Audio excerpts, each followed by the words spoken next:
ನಮಸ್ಕಾರ ರೀ ಸೌಕಾರ. ಇದು ಜಾನ್ ಡೇರ್ 5310 ಗಾಡಿ ರೋಟ್ರಿ ಪಂಪ್ ಐತ್ರಿ. ಇದು ಫುಲ್ ಅಸೆಂಬ್ಲಿ ವೈರಿಂಗ್ ಬಂದೈತ್ರಿ. ಇದು ವರ್ಕ್ ಎಲ್ಲ ಕಂಪ್ಲೀಟ್ ಆಗೈತ್ರಿ.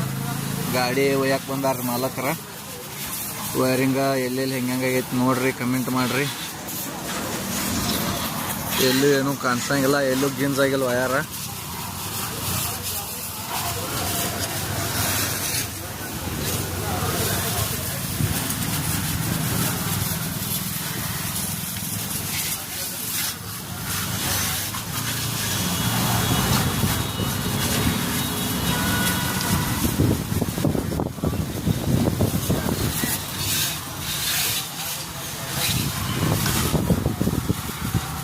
ಬೋರ್ಡು ಫಿಟ್ ಮಾಡಿದ್ವಿ ರೀ. ಮಾಲಕರ ಒಂದು ಮಾತು ಕೇಳೋಣ. ಮಾಲಕರ ಹೆಂಗೈತ್ರಿ ವೈರಿಂಗ್? ಹೆಂಗೆ ಕಾಣಿಸ್ತೈತ್ರಿ? ಹ್ಞೂ ರೀ. ವೈರ್ ಕ್ವಾಲಿಟಿ ಅದು ನೋಡಿ ಚೆಕ್ ಮಾಡಿ ಮಾಡಿಸ್ಯಾರಿ, ಹಂಗೆ ಮಾಡಿಸ್ಯಾರಿ ವೈರ್ ಕ್ವಾಲಿಟಿ? ಹ್ಞೂ ರೀ. ಹಾಂ